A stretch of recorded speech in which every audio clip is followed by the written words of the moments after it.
Welcome to the I Can't Sleep podcast, where I read random articles from across the web to bore you to sleep with my soothing voice. I'm your host, Benjamin Boster. Today's episode is from a Wikipedia article titled Robin Hood. Robin Hood is a legendary heroic outlaw, originally depicted in English folklore and subsequently featured in literature and film. According to legend, he was a highly skilled archer and swordsman. In some versions of the legend, he is depicted as being of noble birth, and in modern retellings, he is sometimes depicted as having fought in the Crusades before returning to England to find his lands taken by the sheriff. In the oldest known versions, he is instead a member of the yeoman class. Traditionally depicted dressed in Lincoln green, he is said to have robbed from the rich and given to the poor. Through retellings, additions, and variations, a body of familiar characters associated with Robin Hood has been created. These include his lover Maid Marian, his band of outlaws, the Merry Men, and his chief opponent, the Sheriff of Nottingham. The sheriff is often depicted as assisting Prince John in usurping the rightful but absent King Richard, to whom Robin Hood remains loyal. His partisanship of the common people and his hostility to the Sheriff of Nottingham are early recorded features of the legend, but his interest in the rightfulness of the king is not, and neither is his setting of the reign of Richard I. He became a popular folk figure in the late Middle Ages, and the earliest known ballads featuring him are from the 15th century. There have been numerous variations and adaptations of the story over the subsequent years, and the story continues to be widely represented in literature, film, and television. Robin Hood is considered one of the best-known tales of English folklore. The historicity of Robin Hood is not proven and has been debated for centuries.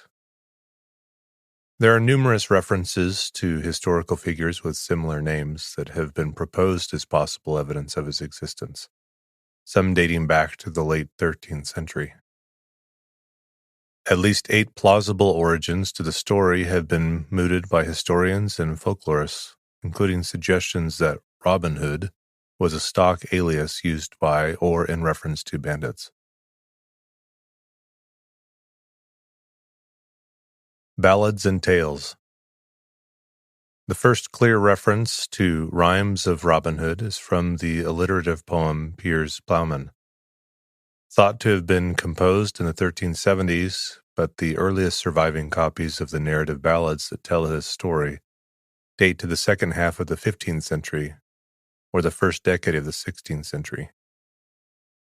In these early accounts, Robin Hood's partisanship of the lower classes, his devotion to the Virgin Mary, and associated special regard for women, his outstanding skill as an archer, his anti-clericalism, and his particular animosity towards the Sheriff of Nottingham are already clear. Little John, Much, the miller's son, and Will Scarlet, as Will Scarlock or Scathelock, all appear, although not yet Maid Marian or Friar Tuck.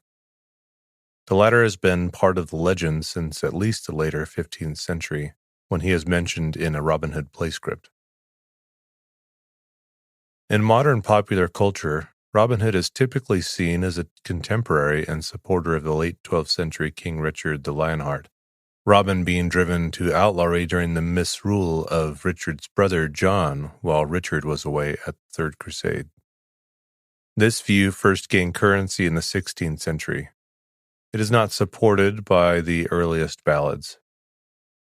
The early compilation, A Guest of Robin Hood, names the king as Edward, and while it does show Robin Hood accepting the king's pardon, he later repudiates it and returns to the greenwood.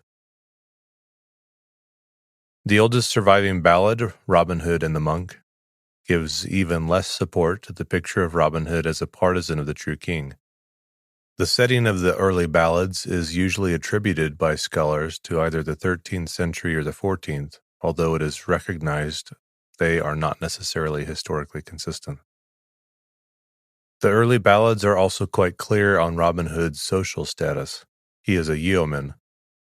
While the precise meaning of this term changed over time, including free retainers of an aristocrat and small landlorders, it always referred to commoners. The essence of it in the present context was neither a knight nor a peasant or a husband, but something in between. Artisans, such as millers, were among those regarded as yeomen in the 14th century.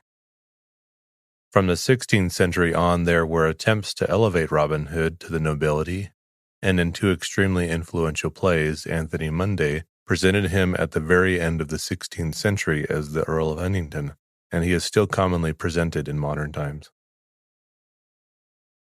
As well as ballads, the legend was also transmitted by Robin Hood games, or plays that were an important part of the late medieval and early modern May Day festivities. The first record of a Robin Hood game was in 1426 in Exeter, but the reference does not indicate how old or widespread this custom was at the time. The Robin Hood games are known to have flourished in the later 15th and 16th centuries. It is commonly stated as fact that Maid Marian and a jolly friar, at least partly identifiable with Friar Tuck, entered the legend through the May games. Early ballads. The earliest surviving text of a Robin Hood ballad is the 15th century Robin Hood and the Monk. This is preserved in Cambridge University manuscript FF5.48. Written after 1450, it contains many of the elements still associated with the legend, from the Nottingham setting to the bitter enmity between Robin and the local sheriff. The first printed version is A Guest of Robin Hood, circa 1500, a collection of separate stories that attempts to unite the episodes into a single continuous narrative. After this comes Robin Hood and the Potter, contained in a manuscript of circa 1503. The Potter is markedly different in tone from the Monk. Whereas the earlier tale is a thriller, the latter is more comic, its plot involving trickery and cunning rather than straightforward force. Other early texts are dramatic pieces, the earliest being the fragmentary Robin Hood and the Sheriff of Nottingham, circa 1475. These are particularly noteworthy as they show Robin's integration into May Day rituals towards the end of the Middle Ages. Robin Hood and the Sheriff of Nottingham, among other points of interest, contains the earliest reference to Friar Tuck.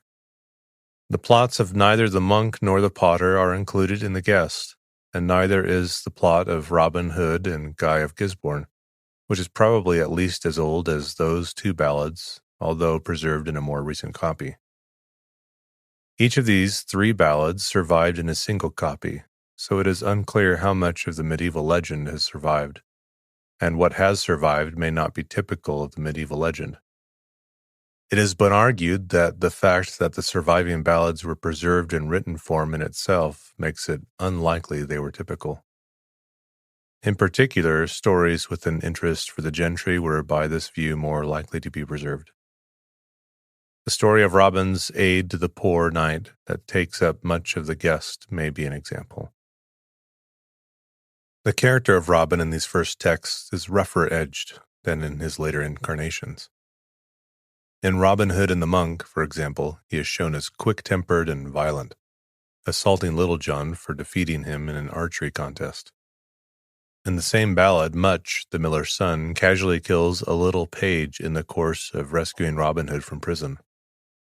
No extant ballad early actually shows Robin Hood giving to the poor, although in A Guest of Robin Hood, Robin does make a large loan to an unfortunate knight, which he does not in the end require to be repaid.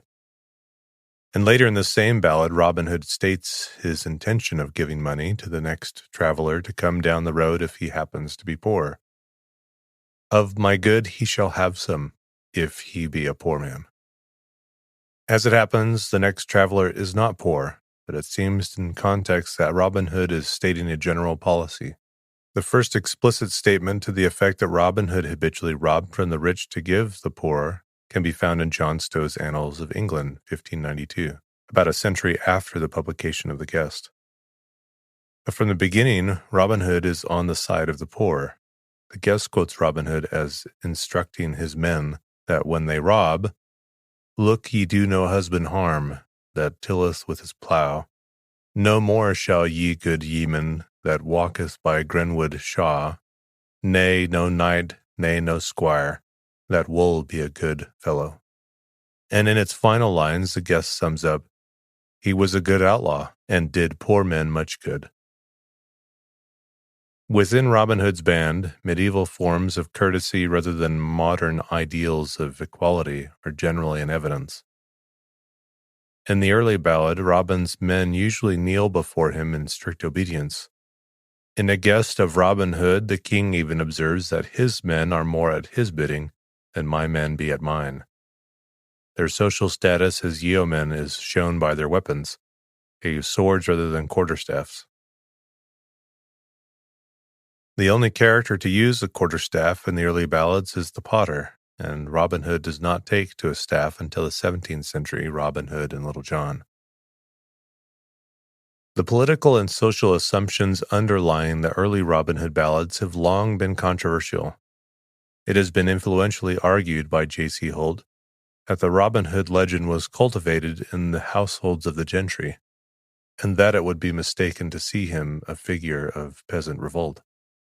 He is not a peasant but a yeoman, and his tales make no mention of the complaints of the peasants, such as oppressive taxes. He appears not so much as a revolt against societal standards as an embodiment of them, being generous, pious, and courteous, opposed to stingy, worldly, and churlish foes. Other scholars have, by contrast, stressed the subversive aspects of the legend, and see in the medieval Robin Hood ballads a plebeian literature hostile to the feudal order. Early plays, May Day games, and fairs. By the early 15th century at the latest, Robin Hood had become associated with May Day celebrations, with revelers dressing as Robin or as members of his band for the festivities. This was not common throughout England, but in some regions the custom lasted until Elizabethan times, and during the reign of Henry VIII was briefly popular at court. Robin was often allocated the role of a May King, presiding over games and processions. But plays were also performed with the characters in the roles, sometimes performed at church ales, a means by which churches raised funds. A complaint of 1492 brought to the Star Chamber accuses men of acting riotously by coming to a fair as Robin Hood and his men. The accused defended themselves on the grounds that the practice was a long-standing custom to raise money for churches, and they had not acted riotously but peaceably. It is from the association with the May Games that Robin's romantic attachment to Maid Marian, or Marion, apparently stems. A Robin and Marion figured in 13th century French pastorals, of which Jeux de Robin et Marion, circa 1280, is the literary version, and presided over the French May festivities.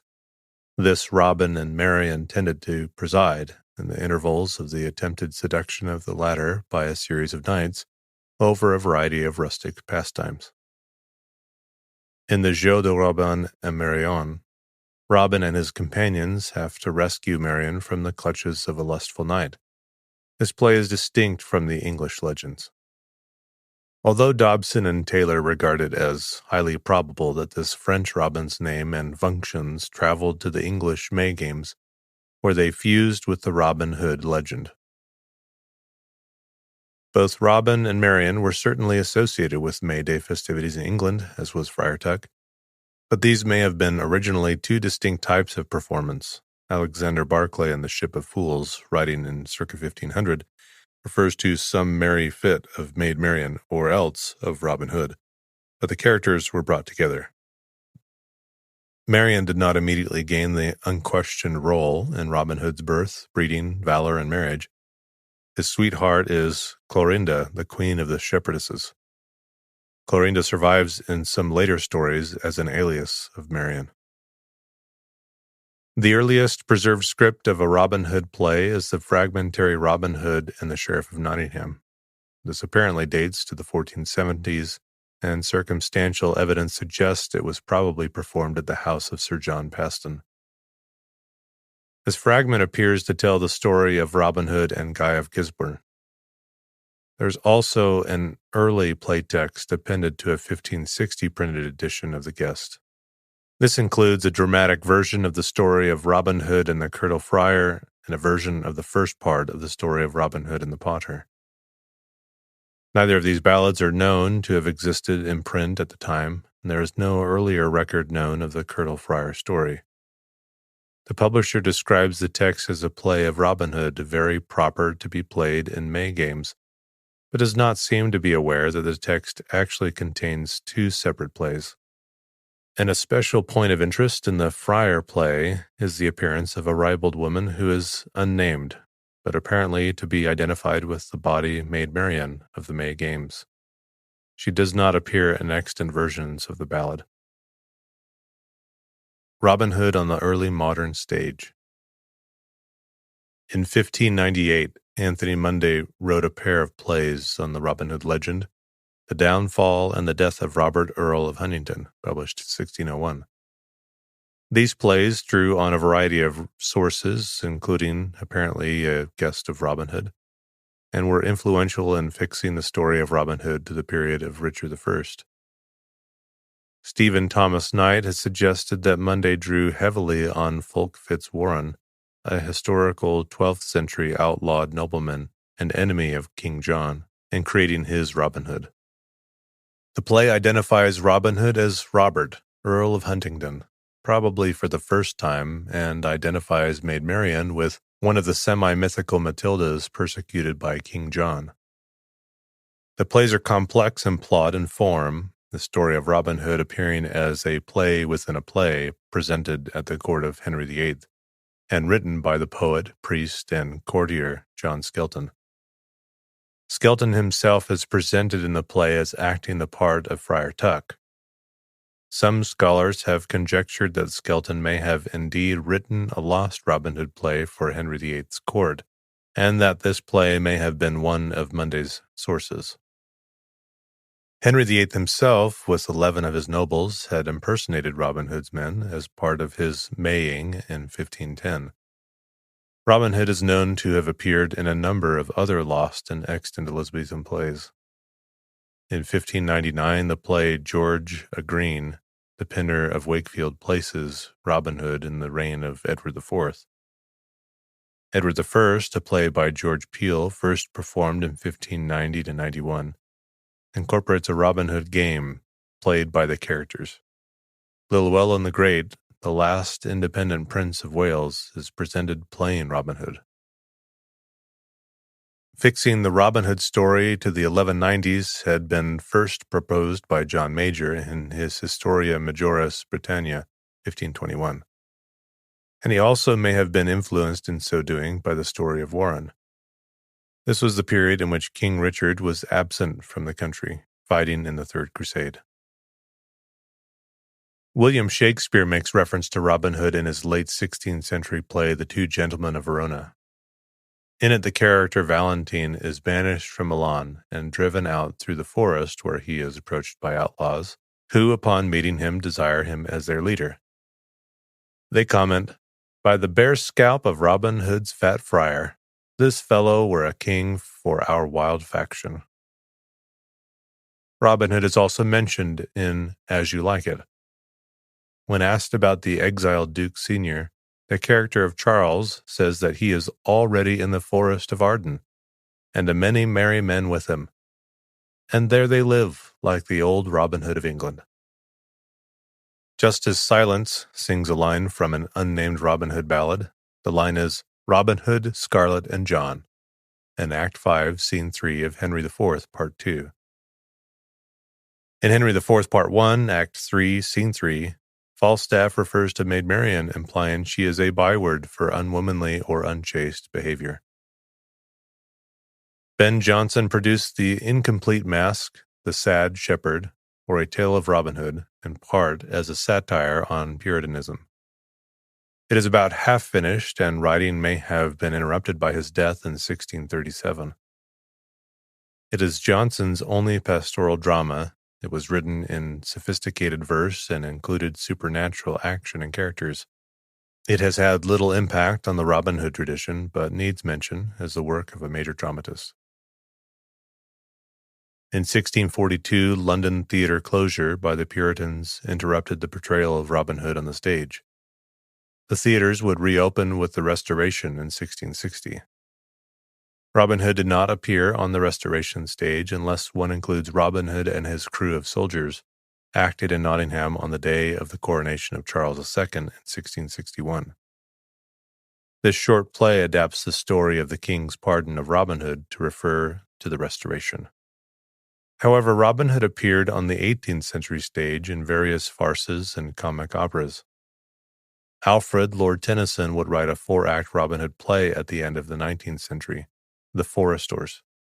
It is fundamentally based on The Guest, but follows the tradition of placing Robin Hood as the Earl of Huntingdon in the time of Richard I, and making the Sheriff of Nottingham and Prince John rivals with Robin Hood for Maid Marian's hand. The return of King Richard brings about a happy ending. Broadside Ballads and Garlands.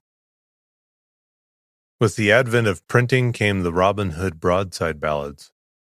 Exactly when they displaced the oral tradition of Robin Hood ballads is unknown, but the process seems to have been completed by the end of the 16th century. Near the end of the 16th century, an unpublished prose life of Robin Hood was written and included in the Sloane manuscript. Largely a paraphrase of The Guest, it also contains material revealing that the author was familiar with early versions of a number of Robin Hood broadside ballads. Not all of the medieval legend was preserved in the broadside ballads.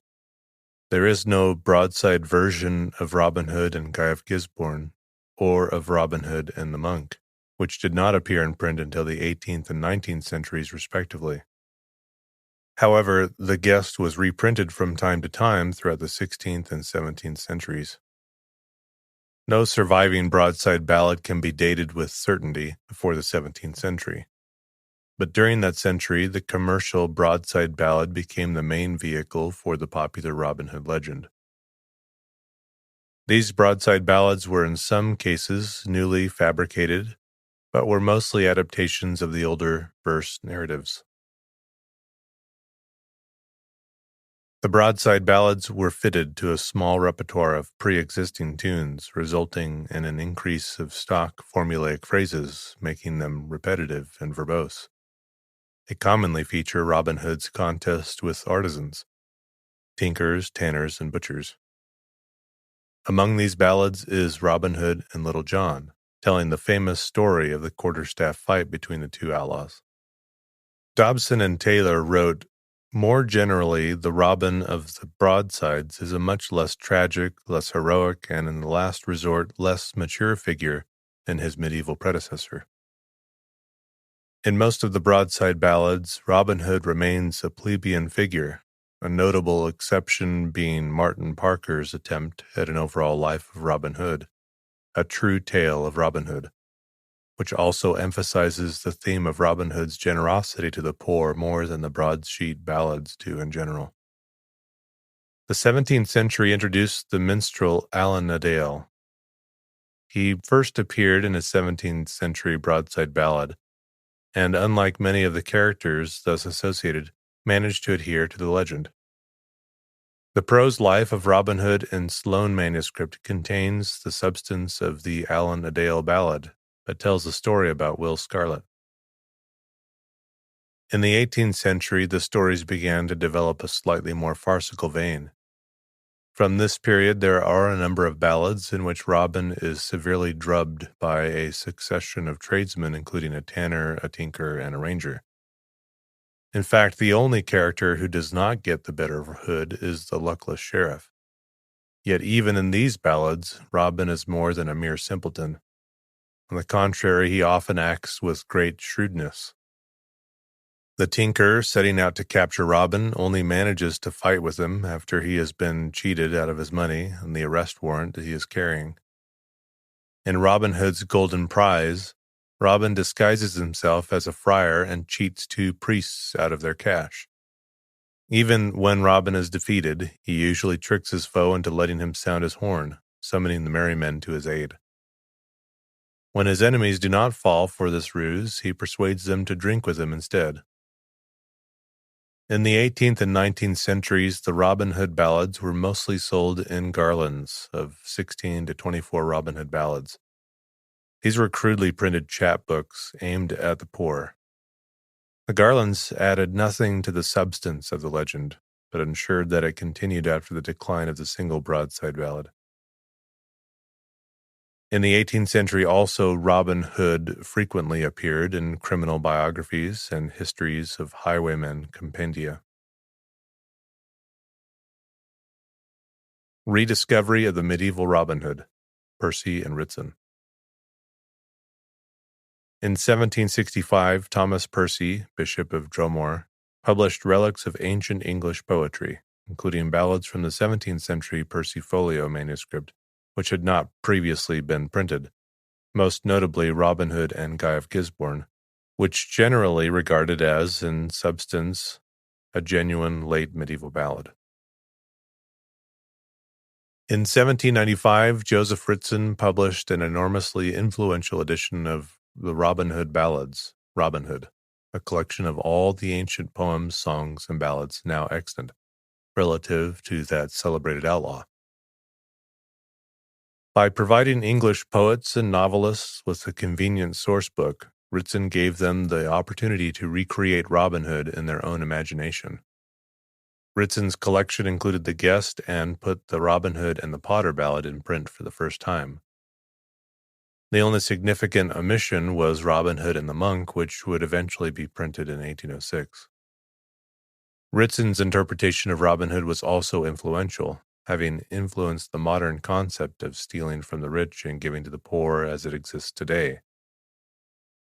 Himself a supporter of the principles of the French Revolution and admirer of Thomas Paine, Ritson held that Robin Hood was a genuinely historical and genuinely heroic character who had stood up against tyranny in the interests of the common people. In his preface to the collection, Ritson assembled an account of Robin Hood's life from the various sources available to him, and concluded that Robin Hood was born in around 1160, and thus had been active in the reign of Richard I. He thought that Robin was of aristocratic extraction, with at least some pretension to the title of Earl of Huntingdon, that he was born in an unlocated Nottinghamshire village of Locksley, and that his original name was Robert Fitzeth. Ritson gave the date of Robin Hood's death as 18th November 1247, when he would have been around 87 years old. In copious and informative notes, Ritson defends every point of his version of Robin Hood's life. In reaching his conclusion, Ritson relied or gave weight to a number of unreliable sources, such as the Robin Hood plays of Anthony Munday and the Sloane manuscript. Nevertheless, Dobson and Taylor credit Ritson with having an incalculable effect in promoting the still continuing quest for the man behind the myth, and note that his work remains an indispensable handbook to the outlaw legend even now. Ritson's friend Walter Scott used Ritson's anthology collection as a source for his picture of Robin Hood in Ivanhoe, written in 1818, which did much to shape the modern legend.